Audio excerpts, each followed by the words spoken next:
საპროტესტო გამოსვლები იყო იუსტიციის სახლთან და შეჩერდეს მიწების გაყიდვა, მაგრამ ეხლა ახალი საბუთები აღმოაჩენ, სადაც ჩვენ ქვეყანას ვალდებულება აქვს აღებული. რომ ქვეყანაში უნდა მიიღონ ტოლვილები. თანაც პირდაპირ წერია, რომ ეს ამ ტოლვილებს ესე იგი უფლება აქვთ საბუთებიც რო არ ქონდეს და მოვიდეს, ქვეყანა ვალდებულია საბუთები გაუკეთოს და დაასაქმოს ღირსეულ სამსახურში, ესე იგი, ქუჩები არ უნდა დახვეთო. და ვიღაცა კაცი რომ მოვიდეს ტერორისტი თქვათ, ვიღაცა აბდულა თქვათ რაღაცა, ვინ ახარ გეტყვის აბრაჰამი ვარ. ის გეუბნება რომ იბრაჰიმია, შევნა ახალი საბუთები მიცე, ეს კაცი უნდა დაასახლო. ამას ტროასხენი კი არა, რა ქვია მე არ ვიცი. და საფრანგეთში რა საკეთებია ეს ხალხი ხო ნახეთ არა? დალეწეს თელი საფრანგეთი და რა შეურაცხყოფებს აყარებენ ადგილობრივ მოსახლეობას და რა. და საქმე ის არის რომ ამ ხელშეკრულებაში უარი განაცხადა ამერიკის შეერთებულმა შტატებმა თავის ქვეყანაში ამ ხალხის შეშვებაზე. უარი თქვა რუსეთის ფედერაციამ, უარი თქვა იტალიამ, უარი თქვა ბელგიამ, ავსტრიამ, უნგრეთმა, სლოვენიამ, ჩეხეთმა, მოკლედ 10 ქვეყანა უარი თქვეს. ანუ უარის თქმა შეუძლია.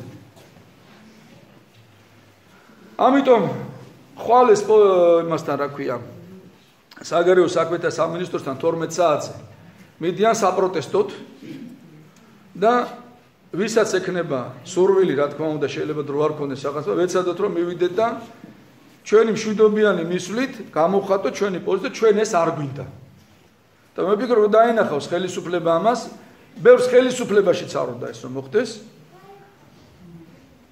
ექნებათ სათქმელი, რომ აი რა ვქნა, ხალხს არ უნდა და არც მე არ მინდა. რა თქმა უნდა, ახლა იუდები ყოველთვის იყვნენ არიან და იქნებიან, ქრისტე 12-ში ერთი იუდა ყავდა, ესეთი ხალხი სულ იქნება, მაგრამ ხელისუფლებაში საბედნიეროდ არიან ხალხი, ვინც სწორად ფიქრობს, მაგრამ ვერ აკეთებს, იმიტომ რომ საბუთი ხელია ჩასაჭიდი არის და ჩვენი პროტესტით უნდა მივცეთ ეს საბუთი, რომ თქვა, რომ აი ხალხს არ უნდა, ამიტომ ვცვლით ამ კანონს. ეს იქნება მისვლად ხოვნა მშვიდობიანად. მე ვფიქრობ, იქნება ძალიან კარგი, ვისაც შეუძლია აუცილებლად უნდა წავიდეთ. ჩვენ რა გჭირს იცით, ახლა მონღოლებზე საუბრობდით. ქართველები არის ძალიან უდარდელი ხალხი. ესე იგი ომი რო იწყებოდა დავით ნარინს ქონა ომი მონღოლები, დავით ულუ აუჯანყდა მონღოლებს და ბრძოლა ქონდა და 20,000 კაცს აგროვებდა საქართველოში. როდესაც მონღოლებმა დაიპყრეს ეს ყველაფერი და აღწერა გააკეთეს 90,000 კაცი გაიყვანეს იმავე მოსახლეობიდან საომრად. ანუ 70,000 კაცი 3-ჯერ 4-ჯერ მეტი სახში იწვა და ფიქრობდა ჩემი საქმე არა სხვასთან მივა. იმ სხვის სახლი რო აწიოკეს და მე შენთან მოვიდნენ, მე მივხვდი რომ შენი საქმე ცუდად არის. ესე ვფიქრობ და ესე ვიქცევით რომ მე თუ არ წავალ სხვა წავალ, ეხლა მე რო არ წავიდე დიდი არაფერია. მე ვფიქრობ ეს არ არის სწორი. უნდა მივიდეთ ხოლმე, როდესაც ესეთი რაღაცა გამოვხატოთ. ვინმე ხო არ გეუბნება რომ იბრძოლე, იომე, სიცოცხლე გაწირო, უნდა მიხვიდე და თქვა რომ მე არ მინდა. თქვენ გესმით ამას რა შეიძლება მოყვეს, ყველა კაც შეუძლია ჩამოვიდეს საქართველოში უსაბუთოდ და გახდეს მოქალაქე კი არა, ღირსეული სამსახური უნდა მიცე, კაცო, მოქალაქე პირდაპირ წერია. ეს მენაგვეთ და დამლაგებლად არა. ჯერ ისედაც გული მოგიკვდება რა დღეში არიან, ხა მონებად დაუდგნენ. გადი ელიევას ბაზრობაზე ნახე ქართველები რა დღეში არიან.